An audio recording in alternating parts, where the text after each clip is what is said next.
hamba-Mu, biarlah hikmat-Mu terus mengalir dalam setiap kehidupan hamba-Mu. Firman-Mu menjadi kekuatan berkat dalam setiap hidup kami, yang lemah dikuatkan, yang sakit disembuhkan, yang banyak pergumulan Tuhan pulihkan, sehingga kami boleh pulang dengan membawa berkat kedamaian sukacita yang dari surgawi. Terima kasih Tuhan, kami sambut firman-Mu, hanya di dalam nama Tuhan Yesus kami mengucap syukur. Amin. Amin. Silakan duduk kembali. Shalom. Puji Tuhan. Pagi ini kita boleh ada sebagaimana kita ada, semua karena kebaikan Tuhan yang sungguh sangat luar biasa. Saja kita membuka Alkitab kita dalam Lukas pasal yang ke-10 ayat 25 sampai ayat 37. Kita akan baca perikop ini bersama-sama. Kalau tidak keberatan saja kita bangkit berdiri. Lukas pasal yang ke-10 ayat 25 sampai ayat 37, kita baca sama-sama. 2, 3. Pada suatu kali berdirilah seorang ahli Taurat untuk mencoba Yesus, katanya, "Guru, apa yang harus kuperbuat untuk memperoleh hidup yang kekal?" Jawab Yesus kepadanya, "Apa yang tertulis dalam hukum Taurat? Apa yang kau baca di sana?" Jawab orang itu, "Kasihilah Tuhan Allahmu dengan segenap hatimu, dan dengan segenap jiwamu, dan dengan segenap kekuatanmu, dan dengan segenap akal budimu, dan kasihilah sesamamu manusia seperti dirimu sendiri." Kata Yesus kepadanya, "Jawabmu itu benar, berbuatlah demikian, maka engkau akan hidup." Tetapi untuk membenarkan dirinya, orang itu berkata kepada Yesus, "Dan siapakah sesamaku manusia?" Jawab Yesus, "Adalah seorang yang turun dari Yerusalem ke Yeriko. Ia jatuh ke tangan penyamun-penyamun yang bukan saja merampoknya habis-habisan, tetapi yang juga memukulnya, dan sesudah itu pergi meninggalkannya setengah mati. Kebetulan ada seorang imam turun melalui jalan itu. Ia melihat orang itu, tetapi ia melewatinya dari seberang jalan. Demikian juga seorang Lewi datang ke tempat itu. Ketika ia melihat orang itu, ia melewatinya dari seberang. Lalu datang seorang Samaria yang sedang dalam perjalanan ke tempat itu. Dan ketika ia melihat orang itu, tergeraklah hatinya oleh belas kasihan. Ia pergi kepadanya, lalu membarut luka-lukanya. Sesudah ia menyiramnya dengan minyak dan anggur. Kemudian ia menaikkan orang itu ke atas keledai tunggangannya sendiri, lalu membawanya ke tempat penginapan dan merawatnya. Keesokan harinya ia menyerahkan 2 dinar kepada pemilik penginapan itu, katanya, "Rawatlah dia, dan jika kau belanjakan lebih dari ini, aku akan menggantinya waktu aku kembali." Siapakah di antara ketiga orang ini menurut pendapatmu adalah sesama manusia dari orang yang jatuh ke tangan penyamun itu? Jawab orang itu, "Orang yang telah menunjukkan belas kasihan kepadanya." Kata Yesus kepadanya, "Pergilah dan berbuatlah demikian." Silakan duduk. Pembacaan yang cukup panjang dan menarik.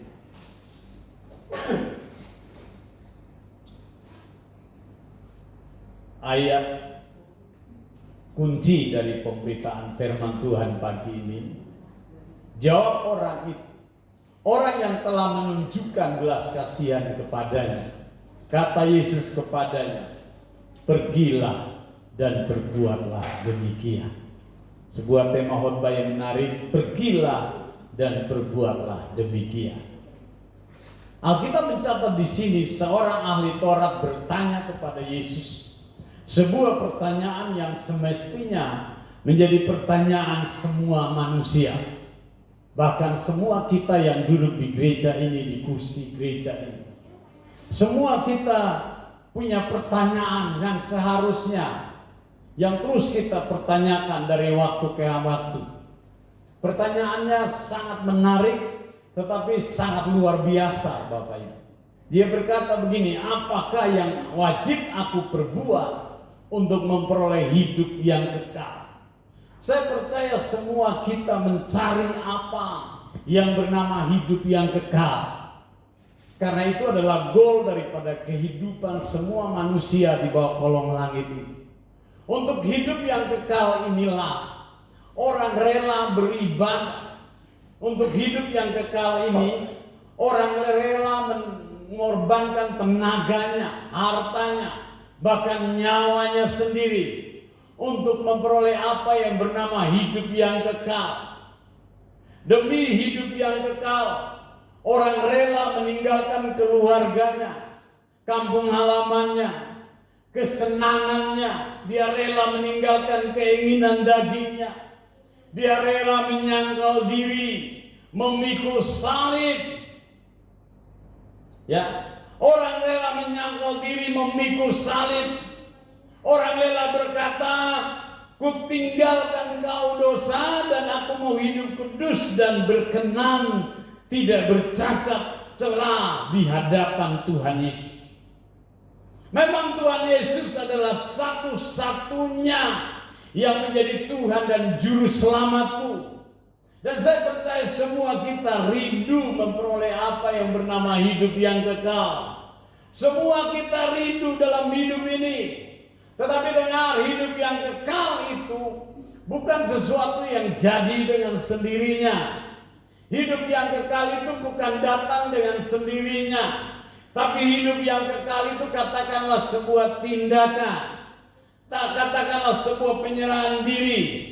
Sebutkanlah itu iman. Sebuah penyerahan diri yang total kepada Tuhan.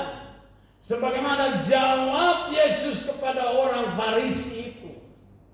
Kasihilah Tuhan Allahmu dengan segenap kekuatanmu, dengan segenap akal budimu, dengan segala apa yang ada padamu. Dan orang muda ini hebat, dia sudah melakukan itu sejak masa mudanya. Ini kan luar biasa. Nah, hari ini izinkan saya di dalam ibadah yang berbahagia ini, saya akan memberikan 3 pokok pemikiran penting untuk kita renungkan bersama dalam ibadah yang kudus ini. Saya menemukan yang pertama adalah perumpamaan ini menggambarkan dunia di mana kita hidup yang membutuhkan pertolongan. Sekali lagi saya menemukan kebenaran yang indah dari perumpamaan yang diangkat oleh Tuhan Yesus ini. Kita sedang hidup di dalam sebuah situasi, dalam sebuah dunia yang sedang membutuhkan pertolongan kita. Kalau saya tanya apakah saudara sudah diselamatkan, mungkin saudara berkata haleluya, puji Tuhan. Saya sudah diselamatkan, saya sudah dibaptis, saya sudah penuh Roh Kudus. Saya mempunyai Yesus dalam hati. Saya punya Roh Kudus yang menuntun saya, membimbing saya menjadi penolong dan penghibur dalam seluruh aspek hidup saya. Saudara mungkin berkata saya punya firman Allah yang menuntun perjalanan hidup saya dari waktu ke waktu. Amin, untuk berkat yang sangat luar biasa. Semua itu adalah berkat yang luar biasa yang kita miliki, yang kita bisa pergunakan dalam perjalanan hidup kita di tengah-tengah dunia ini. Tetapi pertanyaan berikutnya adalah, bukankah kita ditolong untuk bisa menolong orang lain? Bukankah kita diselamatkan supaya kita pergi dan menyelamatkan orang lain? Kami bergerak bersama Ibu Warsiani dan Ibu Gembala, kami berjuang bersama-sama teman-teman di Menara Doa. Kami bergerak di jaringan doa nasional. Tujuannya hanya bisa berdoa bagi kota, berdoa bagi jiwa-jiwa yang terhilang, supaya mereka bisa menemukan keselamatan dalam Kristus Tuhan. Biar Roh Kudus menjamah, memulihkan, memberkati mereka, supaya mereka tidak terhilang dari keselamatan. Nah tadi saya katakan, bukankah kita ditolong supaya kita bisa menolong orang lain? Bukankah hidup kita dipulihkan supaya melalui hidup kita bisa memulihkan orang lain? Bukankah kita diberkati supaya melalui berkat itu kita jadi saluran berkat bagi orang lain? Camkan ini, kita sedang ada di sebuah dunia yang sedang membutuhkan pertolongan kita, yang digambarkan dengan jelas sebagaimana seorang yang sedang dalam perjalanan dari Yerusalem ke Yeriko. Dia dihajar oleh penyamun dan hampir mati. Di situ dia tidak disebutkan siapa namanya, dari keluarga manakah dia. Karena itu tidak penting dalam kisah ini. Yang penting adalah dia berada dalam sebuah situasi di mana orang lain sedang membutuhkan pertolongannya. Ia ada pada sebuah situasi di mana seseorang datang dan berkata, "Bangkitlah sobat, mari lukamu akan kuobati dengan minyak yang anggur dan anggur yang ada padaku. Kau tidak bisa berjalan ini keledaiku, naiklah, pakailah. Kau tidak punya penginapan, ini uangku. Aku mau bayar penginapanmu." Bahkan dia memberi sebuah pesan yang luar biasa yang perlu kita kerjakan hari-hari ini. Dia memberikan 2 dinar kepada pemilik penginapan itu. Bahkan dia memesan kepadanya, "Rawatlah dia. Jikalau kau belanjakan lebih dari ini, dan jika aku kembali, aku akan membalaskannya kepadamu." Itulah kasih yang mencengangkan, saudara. Inilah gambaran di mana dunia di mana kita hidup yang membutuhkan pertolongan kita. Hari-hari ini kita sedang diperhadapkan dengan banyak masalah dalam keluarga. Mereka yang sedang ada dalam masalah ekonomi, mereka yang sedang ada dalam masalah bisnis, mereka yang sedang ada dalam masalah keuangan, mereka yang sedang berada dalam masalah makan minum, masalah sakit penyakit yang tidak sembuh-sembuh. Masalah itu tidak bisa dipecahkan sehingga seolah dia kehilangan harapan hidup. Mereka membutuhkan seseorang datang dan berkata, "Jangan takut sobat. Ini bukan masalah kau sendiri. Ini masalah semua kita. Kuatkan hatimu, mari bangkit. Allah besertamu." Mungkin kita tidak bisa membantu menyediakan rumah bagi mereka. Mungkin kita tidak bisa membantu keuangan mereka karena kita juga hidup dalam segala keterbatasan. Tetapi perkataan kita hanya dialah Tuhan yang tidak pernah mengecewakan anak-anaknya. Hanya dia Bapa yang memelihara hidup kita. Perkataan itu mungkin lebih mahal dari minyak dan anggur yang ada pada kita. Dan hari ini banyak orang hari-hari ini ada dalam situasi yang seperti itu. Tapi jujur ada banyak orang percaya setelah dipulihkan, setelah diberkati, dia menutup mata untuk hal itu. Nah, saya mengajak kita untuk mulai belajar peka terhadap cerwitan dan teriakan mereka minta tolong. Ada banyak orang yang salah memilih sehingga mereka jatuh dalam jurang yang memisahkan dia dari keluarganya, memisahkan dia dengan suaminya, istrinya, anak-anaknya. Kemarin saya share sebuah cerita yang menarik. Bagaimana gereja setan sudah masuk di daerah Jawa Tengah.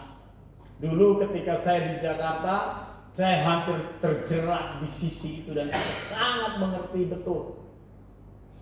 Waktu itu masih baru pertama kali injakan kaki di Jakarta, ada seorang senior saya ajak saya pergi ke sebuah gereja namanya Penginjilan Nusantara di Tanah Abang 2, Gedung Koni.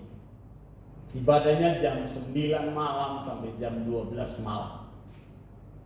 Ketika saya sampai di sana, saya disambut dengan luar biasa. saya dikasih kursi yang terbaik, tapi semuanya gelap gulita. Saya lihat semua umurnya di bawah 30 tahun. Waktu itu saya dengan seorang bapak dan seorang ibu, dia bawa anaknya ikut beribadah di situ karena dipengaruhi oleh seseorang. Saya lihat ibadahnya sangat megah, sangat luar biasa. Tetapi dandanannya tidak seperti kita ini. Saya juga heran kenapa begitu, nyanyinya juga beda. Teman saya itu senior saya kan nggak tahu namanya Gerung, orang Manado yang ajak saya ke situ.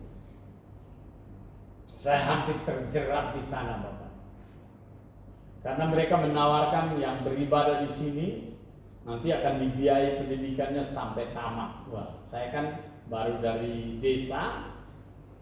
Waktu itu saya sekolah Alkitab di Sumba, lalu saya langsung terbang ke Jakarta dan mengikuti pendidikan itu di Petamburan, dan saya hampir terjerat di sana. Tuhan menolong saya, memulihkan saya. Jadi ibadahnya itu sampai jam 12 malam, kemudian konseling lawan jenis. Saya waktu itu sudah pulang karena kita jemaat baru, jadi ternyata hanya orang-orang penting saja, dan sampai mereka harus minum darah. Ya, ngeri Bapak Ibu.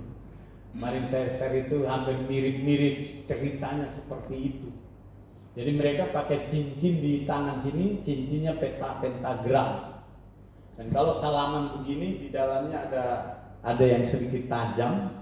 Lalu umpama salaman dengan Mario, tanpa sadar terluka, lalu mereka mengambil tisu, minta maaf, darahnya diambil, lalu dipersembahkan kepada iblis.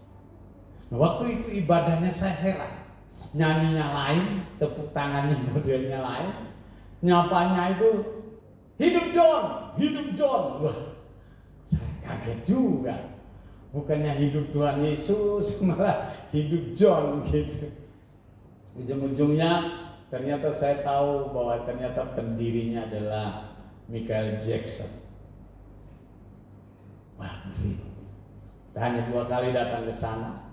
Ya, mereka sebenarnya, orang-orang itu sebenarnya tidak melakukan dosa yang besar, tetapi karena salah memilih pergaulan, mereka percaya kepada orang-orang yang mengaku dirinya pendeta, sehingga jalannya menjadi sesat. Semua dimulai dari pergaulan dunia di mana dia tinggal. Pengaruh dosa dalam diri manusia dan bahkan si iblis yang terus berjuang hanya untuk mencuri, membunuh, dan membinasakan. Karena salah langkah, itulah banyak orang jatuh ke dalam situasi seperti tembok yang memisahkan dia dari sahabatnya, dari keluarganya, dari gerejanya. Nah, ada banyak kasus di tengah-tengah kita seperti orang-orang yang tidak sembuh-sembuh dari penyakitnya. Ya, mereka sedang berada di jalur putus asa, dan mereka membutuhkan seseorang datang dan berkata, kuatkan hatimu, jangan putus asa, kau harus tetap semangat, bila perlu kau harus membantunya. Makanya saya dorong kita jangan mudah putus asa. Amin. Tuhan itu tabib yang sanggup menyembuhkan. Haleluya. Gereja dibangun untuk menampung orang-orang semacam ini. Ya, mereka yang putus asa, mereka yang hilang pengharapan, mereka yang broken home, anak-anak muda yang kehilangan jati dirinya. Saudara yang mengaku sebagai orang yang percaya kepada Yesus, saudara yang punya firman Allah yang menuntun perjalanan hidupmu, saudara yang dipenuhkan dengan kuasa Roh Kudus, saudara harus pergi untuk mereka. Saudara harus memberi dorongan, semangat, dan berkata, angkat wajahmu, mari pandang Tuhan. Hanya dialah jawaban satu-satunya. Memang Tuhan sajalah penolong kita. Tetapi siapakah yang mau menjadi orang yang pergi menuntun orang tersebut kepada Tuhan? Saudara perhatikan dalam cerita yang menarik itu. Ya, seorang imam melewati tempat itu, tapi dia tidak tergerak oleh hatinya oleh belas kasihan. Alkitab juga mencatat seorang Lewi melewati jalan itu, tapi dia hanya melihat dari jauh, dia tidak terbeban menolong orang yang sedang dalam keadaan sekar. Imam dan Lewi itu bukan orang-orang biasa, hamba-hamba Tuhan, pelayan-pelayan Tuhan yang mengelola tata cara ibadah yang berhubungan dengan peraturan-peraturan pada waktu itu dalam gereja, dalam sinagog. Saya menemukan satu hal, mereka beragama tapi mereka tidak punya belas kasihan. Saya mengajak kita di pagi yang indah ini, mari relakan dirimu menjadi orang Samaria yang baik hati itu. Amin. Amin. Siap? Harus jadi orang Samaria yang baik hati. Setan sedang bekerja keras untuk menghancurkan manusia. Ya, dia sedang menggoda manusia. Dia tidak tanya apakah kau pendeta, apakah kau majelis, apakah kau pendoa, apakah kau seorang worship leader, atau seorang pemusik gereja yang handal. Setan hanya bisa melihat ketika ada kesempatan, ketika kesempatan itu dibuka, lalu kemudian dia akan masuk dan menghancurkan iman kita. Makanya saya sering mengingatkan kepada hamba-hamba Tuhan, teman-teman saya, tidak usah kita bangga dengan status yang kita sandang hari ini. Kita tidak perlu bangga dengan status pendeta, majelis gereja, ya, worship leader, pemusik yang hebat, seorang pengkhotbah yang hebat. Kita tidak perlu bangga dengan itu. Sebab ketika kita buka kesempatan, iblis akan terus masuk dan menghancurkan hidup kita. Saya berdoa di sini tidak ada. Amin ya. Sini orang-orang yang menutup diri dari hal-hal yang kurang baik tadi. Terus berjalan seirama dengan firman Tuhan. Terus mau ada dalam komunitas persekutuan wanita, pemuda remaja, ya saya dorong pemuda remaja ya. Setiap Sabtu jam 5 sore di Pringgon kita ibadah di sana. Ya ini penting sekali. Atau mungkin kita atur ulang waktunya seperti hari Minggu siang seperti ini. Karena tanpa persekutuan seperti ini anak-anak muda akan terhilang. Mereka hari ini terkontaminasi dengan situasi dunia yang begitu luar biasa.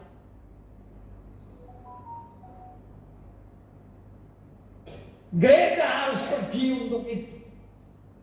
Gereja harus terbuka dan melihat sisi ini dan pergi untuk menyelamatkan banyak generasi yang sedang terhilang.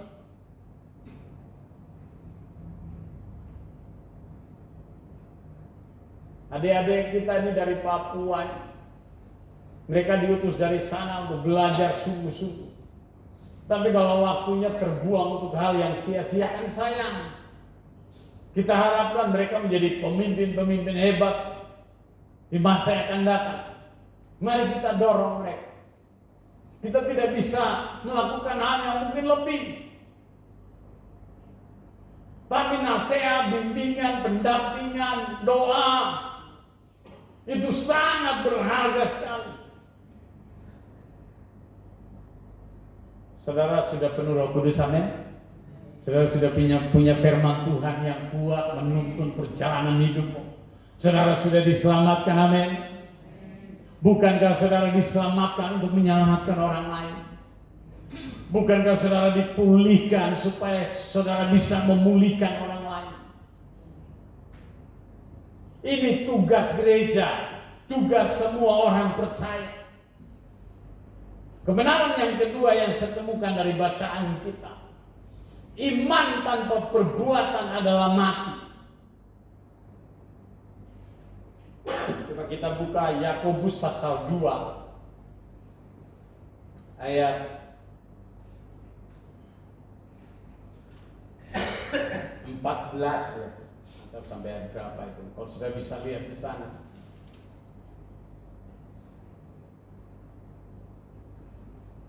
Ya, dalam bacaan kita berkata, seorang imam melewati tempat itu, ia melihatnya, tetapi tidak menolong orang yang sedang dirampok itu. Demikian juga seorang Lewi hanya melihat dari seberang jalan. Imam dan Lewi bukan orang-orang biasa. Mereka adalah orang-orang yang mengabdi kepada Tuhan. Mereka melayani Tuhan. Mereka beragama. Mereka orang-orang yang taat kepada hukum-hukum Tuhan. Tetapi yang menarik adalah mereka tidak punya belas kasihan. Mereka tidak peduli. Saya menemukan kebenarannya bahwa kekristenan mengajarkan sebuah kebenaran indah. Iman tanpa perbuatan itu mati. Coba bilang sama saya, iman tanpa perbuatan itu mati. Rasul Yakobus dan Salomo ya menulis begini, jika seseorang meminta kepadamu hari ini, namun kamu mengatakan besok baru datang, sedangkan yang diminta itu ada padamu. Apa yang diminta itu berilah, itulah belas kasihan, itulah murah hati. Orang yang murah hati itu menangis dengan orang yang menangis. Orang yang murah hati itu tertawa dengan orang yang tertawa. Seperti beban orang itu menjadi bebannya juga. Nah, saya mau katakan begini, jika kita melihat seseorang yang membutuhkan pertolongan, pertolongan itu mungkin berupa keselamatan kah, berupa perhatian kah, berupa doa kah, sokongan kah. Tetapi kalau kita tidak peduli, kalau gereja tidak peduli dengan imanmu mati. Ayo, ini beranda ya. Cukup keras ya. Jika kita menolak melayani Tuhan, sedangkan saudara punya kesempatan, saudara punya kemampuan, saudara punya potensi, saudara punya bakat, tapi saudara menolak untuk melayani pekerjaan Tuhan dengan iman umat. Jika kita menolak membantu pekerjaan Tuhan dengan waktu kita, tenaga kita, uang kita, dengar ini, imanmu mati. Tapi di sini tidak ada ya. Ya.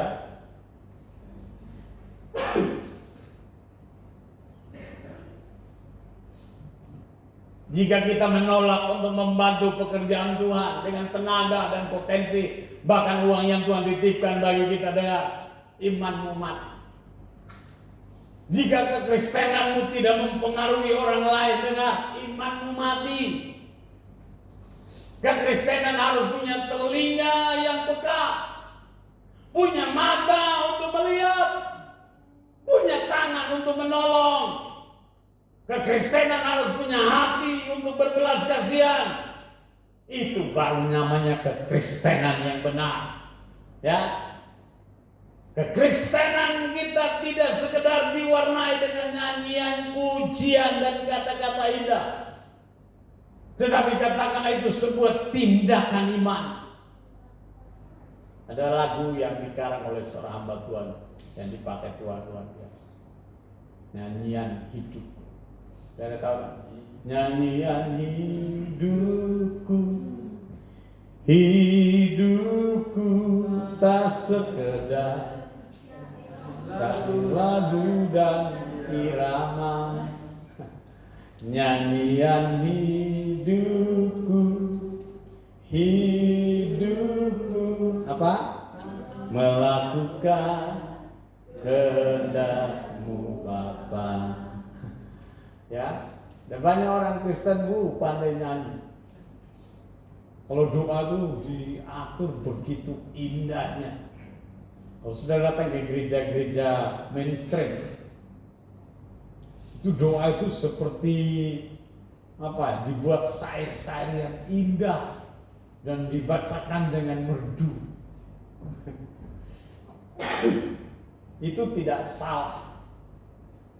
Dia menjadi salah ketika kita hanya sekedar berdoa dan tidak ada tindakan dari hidup kita. Kekristenan kita tidak sekedar diwarnai nyanyian, pujian, kata-kata indah, tetapi harus diwarnai dengan tindakan iman. Ingat pesan orang Samaria itu. Ini luar biasa. Jika kau belanjakan lebih dari 2 dinar ini, dan kalau aku kembali, aku akan membalaskannya kepadamu. Balik.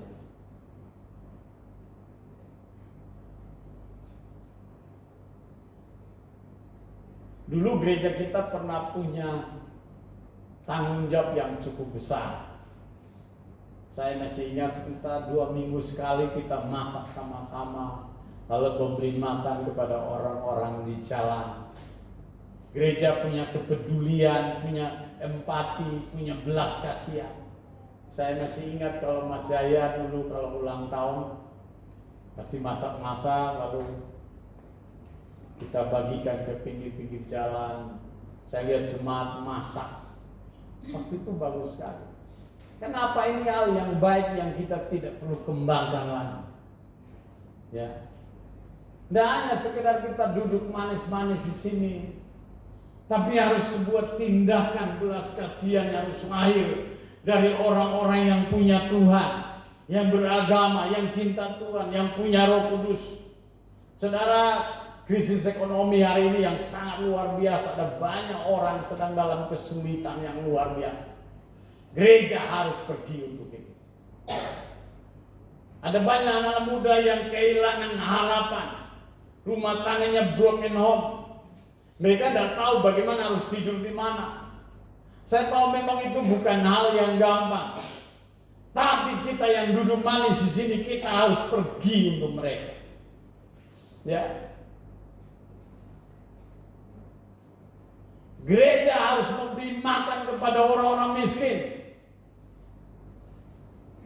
Saya masih ingat ketika Seroja, musibah Seroja di NTT. Jemaat ini mengumpulkan pakaian-pakaian yang cukup banyak. Bekerja sama dengan Tagana. Lalu saya bekerja sama dengan pendeta Gilbert Lemuindo. Dengan pendeta Erastus Abdono. Kami turun ke daerah-daerah. Waktu itu COVID. Dan tidak mudah, tapi kami pakai pakaian dinas dari Tagana.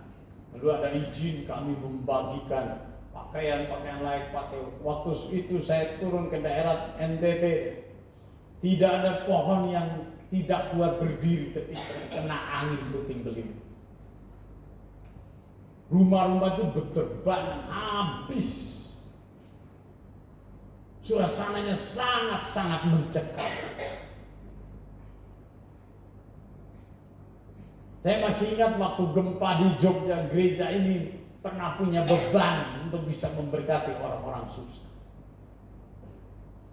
Saya salut kepada ada jemaat yang masih datang ke panti asuhan, yayasan-yayasan, orang-orang yang sedang membutuhkan uluran tangan. Saya kagum mengatakan hal ini tugas gereja, ini tugas kita. Sering kita nyanyi, Tuhan, ini tugas kami, beri keberanian bagi kami, taruhlah hati yang melayani, untuk menyenangkan hati Tuhan, itu yang kuingini.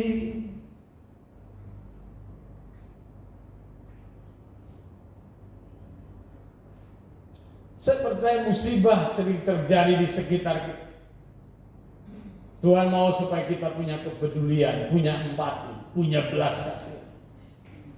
Saya percaya semua kita sudah berkali-kali membaca cerita ini. Tuhan Yesus sedang menggambarkan dirinya seperti seorang Samaria yang baik hati. Dia relakan hidupnya, dia membagi hidupnya melalui minyak dan anggur, sebuah pemberian terbaik untuk menyelamatkan kita. Melalui kematiannya di atas Kalvari, gereja harus berdiri menjadi orang Samaria yang baik hati, bukan menjadi imam dan Lewi yang tidak punya belas kasihan. Dan menariknya, orang Samaria ini berpesan, kalau kau belanjakan lebih dari 2 dinar, kalau aku kembali, aku akan membalaskannya kepadamu. Dengar, sekecil apapun saudara lakukan untuk orang yang hina, terpapah dina, dengar, kalau Tuhan datang, Tuhan akan membalaskannya kepadamu. Haleluya. Tuhan tidak pernah berhutang. Dia pasti mencatat dalam buku kehidupan. Dia akan mengingat semua perbuatan baik orang-orang yang pernah melakukan hal-hal yang terindah dalam hidupnya, berupa kemurahan hati, berupa belas kasihan, berupa tindakan iman. Kita harus bisa menjawab tangan Tuhan. Orang muda ini berdalih, lalu dia berkata, siapakah sesamaku manusia? Lalu muncul ilustrasi tadi itu. Lalu Yesus bertanya, dari kedua orang ini, dari ketiga orang ini, orang imam, Lewi, dan Samaria ini, siapakah yang peduli? Orang muda ini jawab, orang yang punya belas kasihan Tuhan. Ketika dia menjawab begitu, Yesus berkata, pergilah dan berbuatlah demikian, maka kamu akan hidup. Haleluya. Alkitab mencatat sebuah gambaran sederhana. Hendaklah kebaikan hatimu diketahui semua orang. Tuhan sudah dekat. Perbuatan baik itu bukan hanya berupa uang, berupa doa, berupa kunjungan, berupa nasihat, berupa bimbingan. Butuh sebuah bahu untuk kepadanya orang bisa bersandar dari keluh kesah dan beban berat yang sedang menindih hidup. Gereja harus pergi untuk itu. Kita yang ada di sini harus pergi dan menjawabkan tangan Tuhan Yesus itu.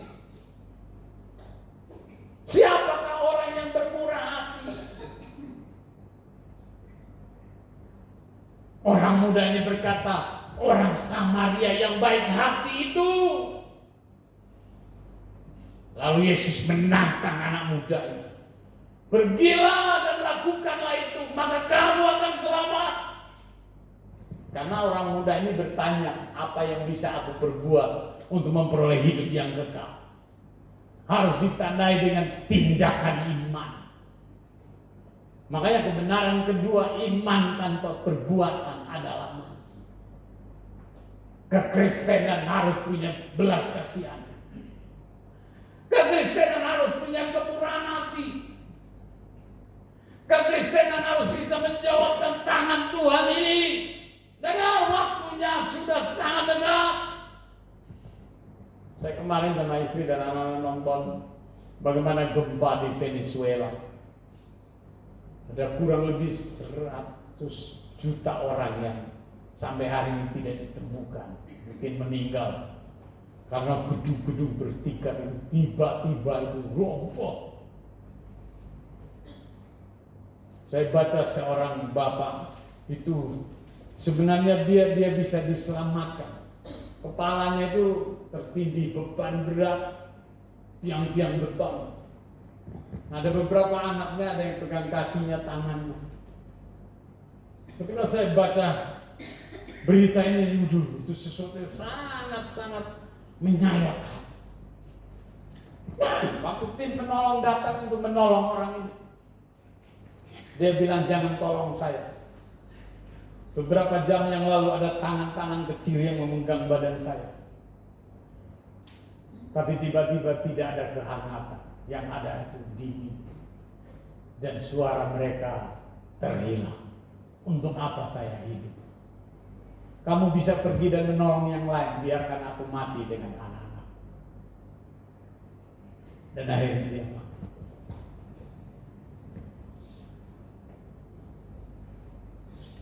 Mungkin kita tidak mengharapkan Venezuela terjadi di Wonogiri, di Indonesia.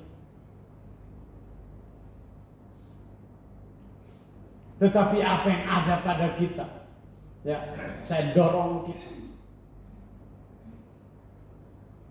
Minimal doa kita. Orang berkata doa itu hal yang minimal, padahal itu perkara yang sangat besar.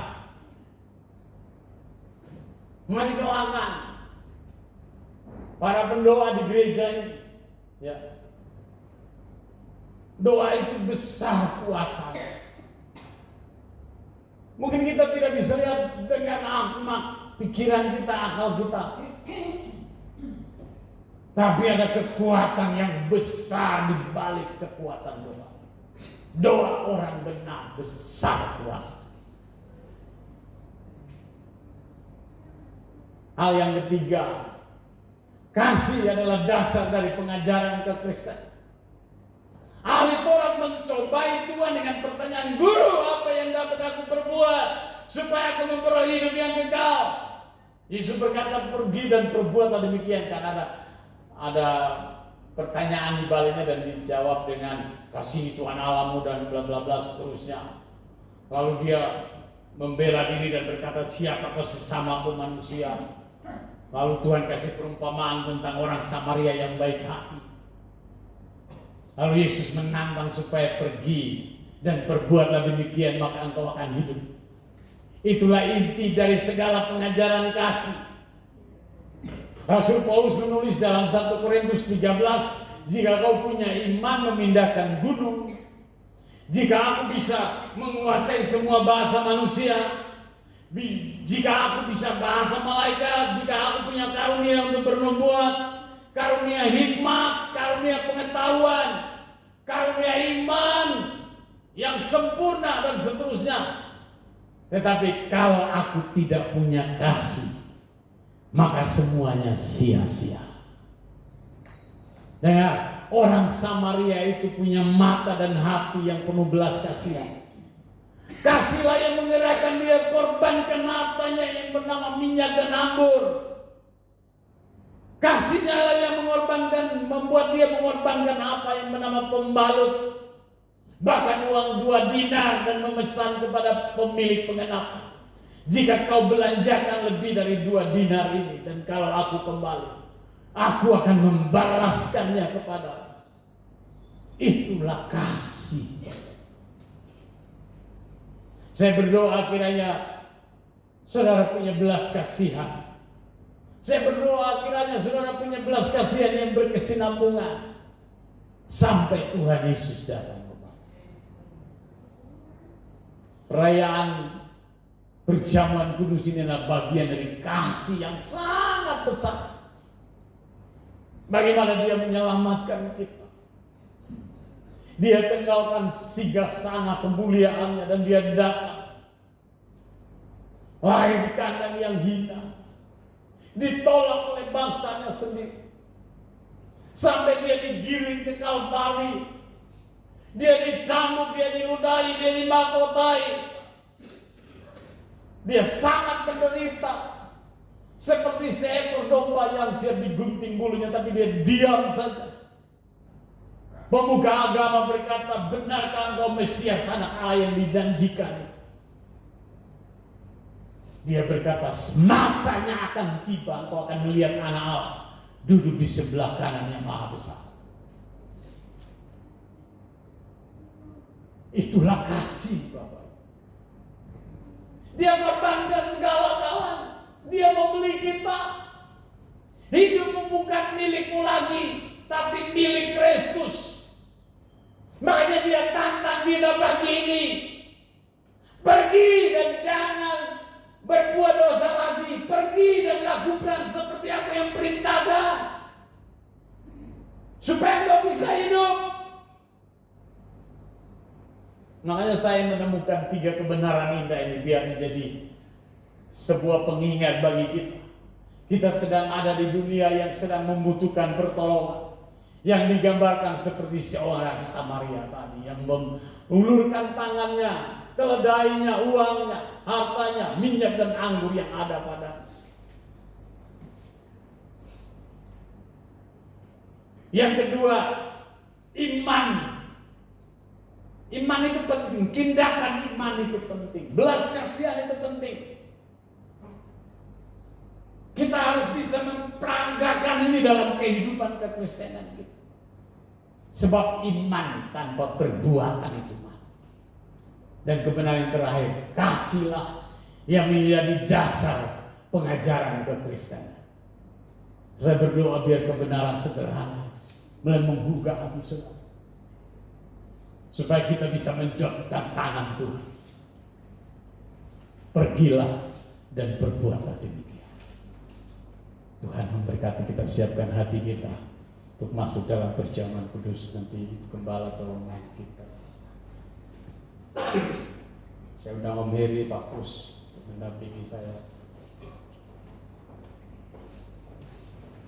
Pak Tarso juga maju ke depan mendampingi dalam perjamuan kudus.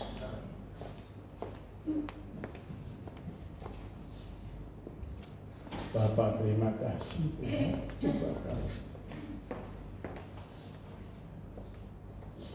Kebenaran pun sudah Anda sampaikan pagi ini Tuhan.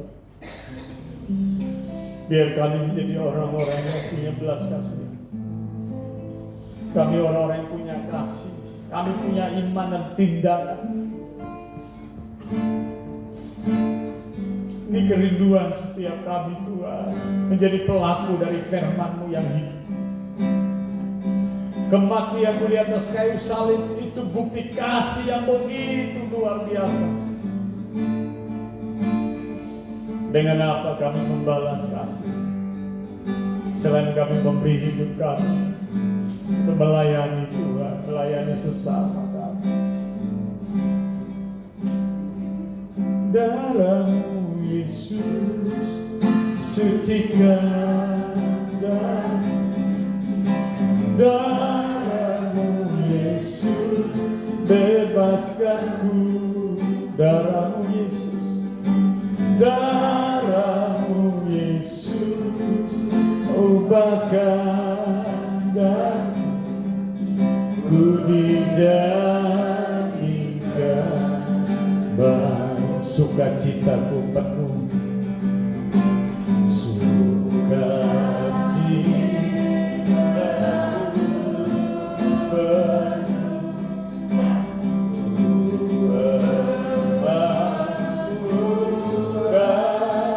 Mari saja kita bangkit berdiri sama-sama. Ku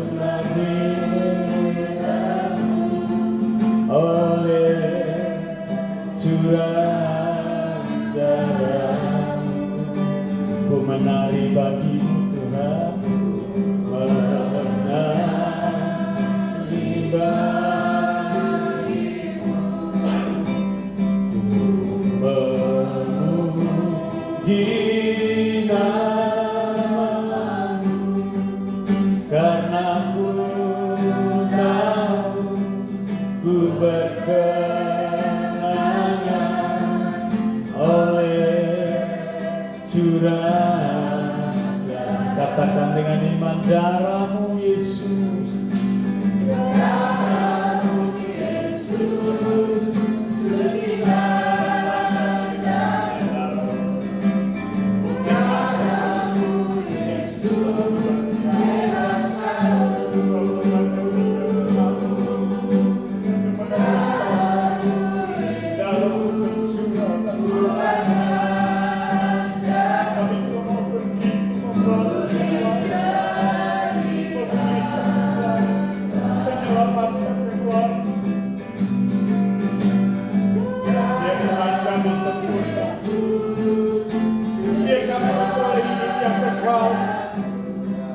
Yesus seperti pertanyaan pemuda, apa yang kami perbuat supaya memperoleh hidup yang kekal?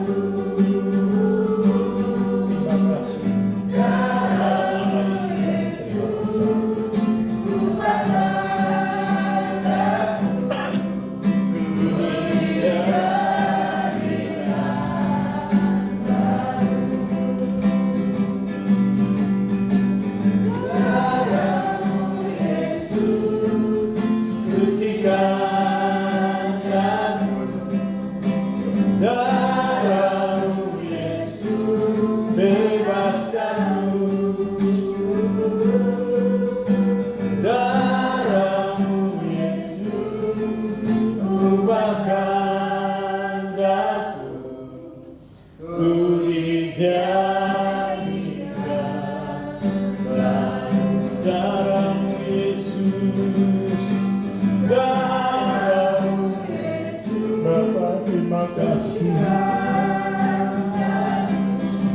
Terima kasih. Ampuni kami, pulihkan kami.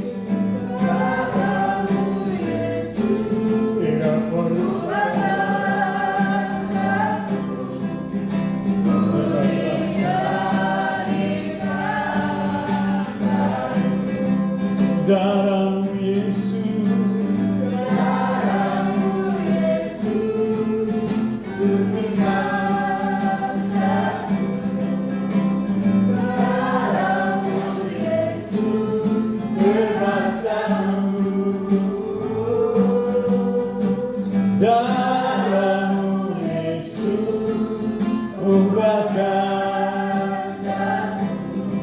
Bapak Ibu yang mungkin mau membagikan untuk keluarga di rumah, saya juga persilakan. Bisa diambil, nanti kita doakan sampai di rumah dibagikan ke keluarga. Mungkin ada yang mau buat keluarganya, anak-anaknya.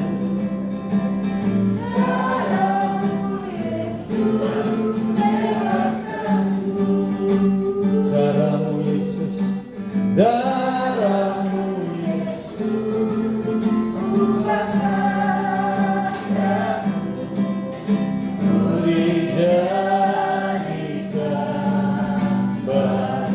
dijadikan baru, ku dijadikan baru.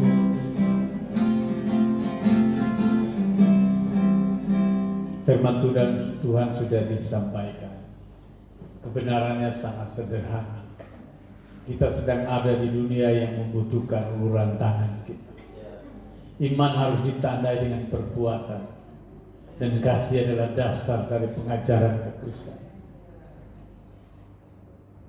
Yesus menantang kita hari ini seperti pernyataan orang muda. Dia berkata, pergilah, lakukanlah itu, maka kamu akan hidup. Terjadi dalam nama Yesus. Penuhkan kami dengan kuasa firman-Mu ini Tuhan. Apa yang kami cari di dunia ini, semuanya fata morgana, semuanya sementara.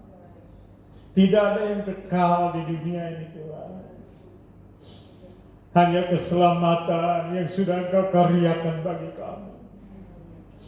Keselamatan yang kekal itu kami mau pergi dan bagikan kepada kota ini, bagi keluarga kami. Bagi siapapun yang kami jumpai di jalan-jalan, orang-orang yang sedang terhilang, orang-orang yang sedang putus asa, orang-orang yang sedang dibawa kepada jurang kematian yang kekal. Kamilah orang-orang yang diselamatkan itu, Tuhan. Beri kami belas kasihan itu. Terima kasih. Kita angkat roti di atas kepala kita. Saya bacakan firman Tuhan. Dan ketika mereka sedang makan, Yesus mengambil roti, mengucap berkat, memecah-mecahkannya, lalu memberikannya kepada murid-muridnya dan berkata, ambillah, makanlah, inilah tubuhku. Mari terima dengan percaya di dalam nama Tuhan Yesus.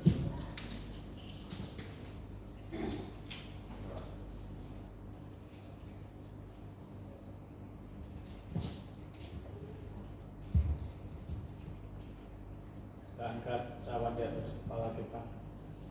Sesudah itu ia mengambil cawan, mengucap syukur, lalu memberikannya kepada mereka dan berkata, minumlah kamu semua dari cawan ini, sebab inilah darahku, darah perjanjian yang ditumpahkan bagi banyak orang untuk pengampunan dosa. Bukankah dosa kita sudah diampuni oleh Tuhan? Bukankah penyakit kita sudah ditanggung oleh Tuhan? Terima dengan percaya dalam nama Tuhan Yesus. Saya undang Pak Pus maju ke depan mengucap syukur buat firman Tuhan. Terima kasih.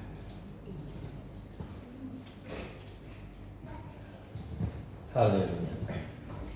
Terima kasih Tuhan Yesus, yang ini kami bersyukur karena pertolongan-Mu, penyertaan-Mu dalam ibadah dari awal hingga selesainya ini dengan kemurahan Tuhan yang luar biasa.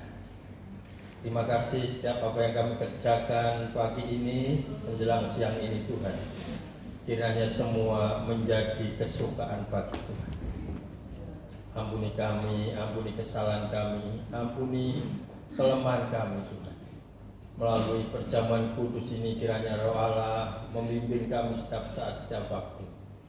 Apapun yang kami kerjakan hari ini, apapun yang kami usahakan hari ini, Tuhan memberkati kami semua.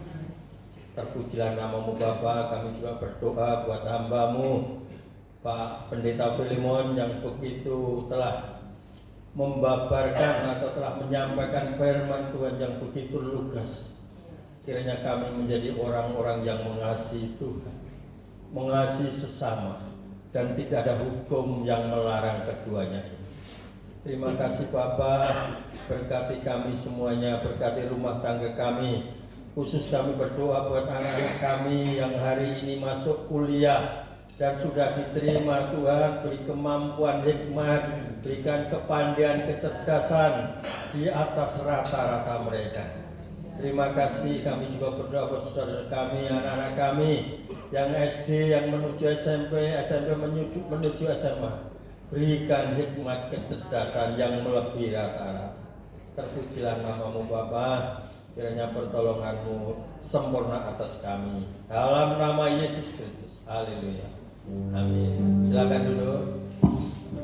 Saya lanjutkan pengumuman untuk sepekan, waktu sepekan hari Selasa, ibu-ibu atau para wanita diundang untuk ikut ibadah wanita jam 5 sore hari Selasa. Hari Kamis ada konsel, tetapi besok akan diadakan di gereja hari Kamis. Atau kemungkinan ada yang memintanya, menghubungi WA group. Hari Sabtu Pemuda jam 5 sore ada ibadah di Prenggon, di rumah Pastori, dan ada latihan musik jam 6. Ada doa untuk persiapan minggunya. Demikian pengumuman. Tuhan memberkati.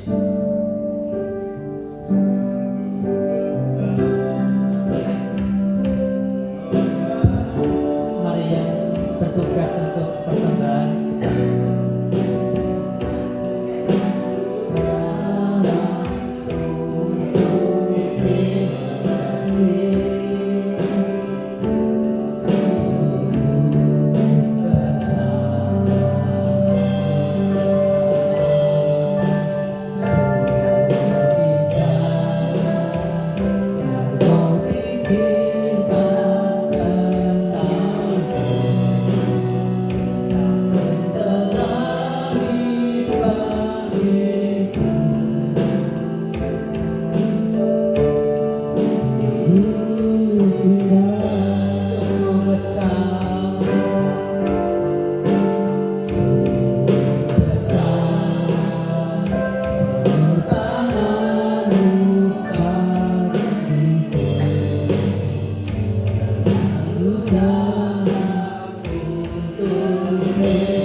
bersyukur Tuhan, bila persembahan yang kami persembahkan Tuhan berkenan akan Engkau Tuhan.